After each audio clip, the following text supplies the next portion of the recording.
Ini bahaya Mas, apalagi kalau dikombinasikan antara asam sulfat dengan asam urat. Berarti salah Pak ya? Ya salah Mas, tapi namanya manusia salah itu wajar. Yang tidak wajar dan tidak boleh sudah tahu salah tapi menyalahi.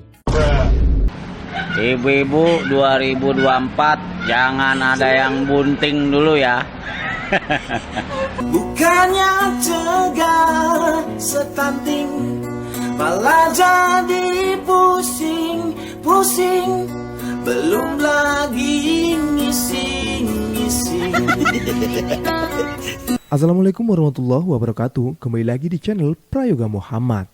Ya, seperti yang kita tahu ya, salahnya ucapan dari Gibran yang mengatakan asam folat dengan asam sulfat, sehingga membuat para netizen memberikan komentar pedas ya tentunya. Bahkan sampai hari ini pun masih ada yang menyinyirinya. Dan tidak hanya itu, bahkan ada netizen yang memberikan dan menciptakan lagu untuk Gibran gara-gara asam sulfat ini ya. Tentu hal itu membuat sangat lucu sekali. Begitupun dengan pencipta sang belimbing sayur ya, tetap saja gencar memberikan komentar untuk Gibran.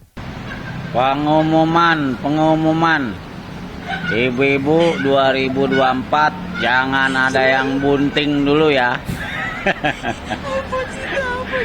Takutnya ntar puskesmas ngasih asam sulfat. Tahan dulu dah. Parah emang tuh belimbing sayur. Pending ya, KB dulu kayak apa kek. Daripada ntar tuh anak pelok. Nah itu tadi ya, gara-gara asam sulfat sampai-sampai si pencipta belimbing sayur ini mengatakan untuk ibu-ibu jangan hamil duluan. Ya ini hanya candaan semata ya, tapi ini artinya sindiran untuk Gibran bisa belajar lebih bagus lagi. Nah teman-teman semua, ada juga nih ya yang membuatkan lagu untuk Gibran. Coba kita lihat. Asam folat jadi sulfat, ibu hamil bisa sekarang.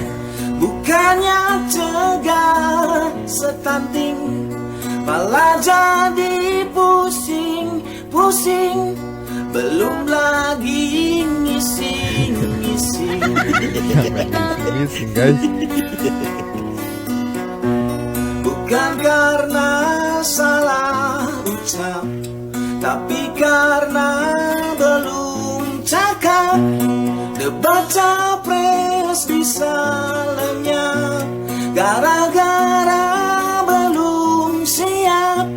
Cawapresnya megah-megah.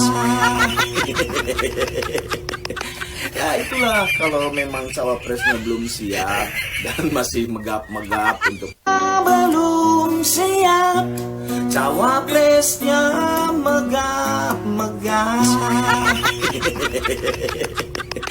Ya itulah kalau memang cawapresnya belum siap dan masih megap-megap untuk menghadapi orang ketika berdebat. Ya mungkin segala cara bisa dilakukan, termasuk menganjurkan kepada KPU untuk tidak menggelar debat capres, tapi hanya sekedar memaparkan visi dan misi saja. Begitu katanya. Belum lagi tentang katanya yang salah ucap. Kalau salah ucap sekali bolehlah ya, tapi kalau dilakukan secara berulang-ulang di berbagai kesempatan, namanya bukan salah ucap, tapi salah program. Yang programnya ada di sini nih.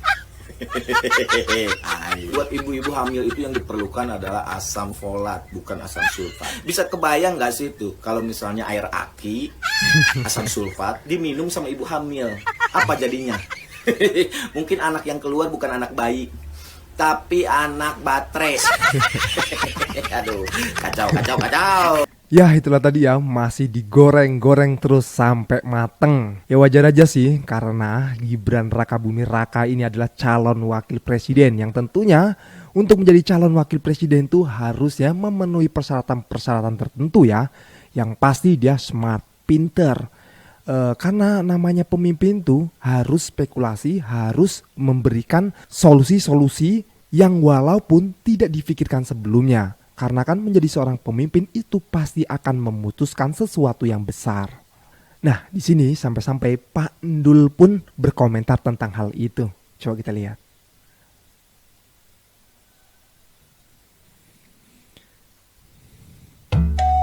Pandul, Ya Mas. benarkah Bumil disuruh cek asam sulfat, Pak?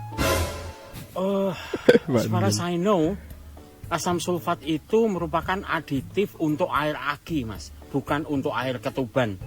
Asam sulfat itu sifatnya korosif. Ini bahaya, Mas, apalagi kalau dikombinasikan antara asam sulfat dengan asam urat. Salah, Pak ya? Ya salah, Mas. Tapi namanya manusia, salah itu wajar.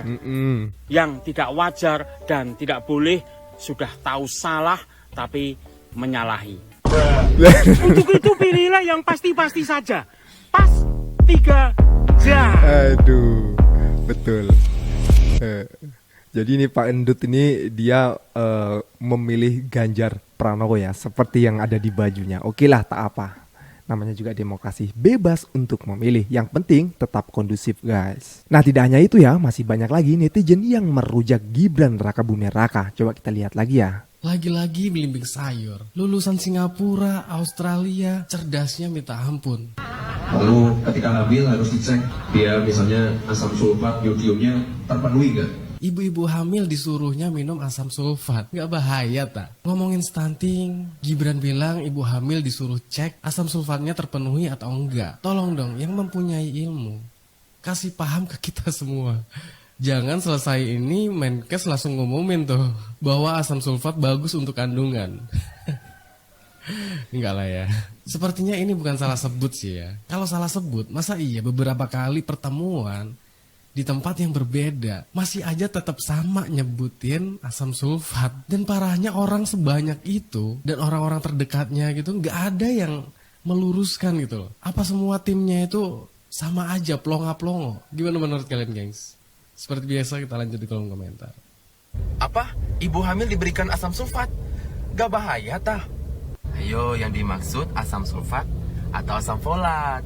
Nah, harus teman-teman ketahui bahwasannya asam sulfat itu kalau di kehidupan sehari-hari bisa kita temukan di aki mobil. Terus juga sebagian besar produk deterjen, pupuk, pewangi kamar mandi. Terus juga gak jadi bahan bahaya, peledak, pembuatan lem, pemurnian minyak bumi, sampai pengawetan logam loh gitu.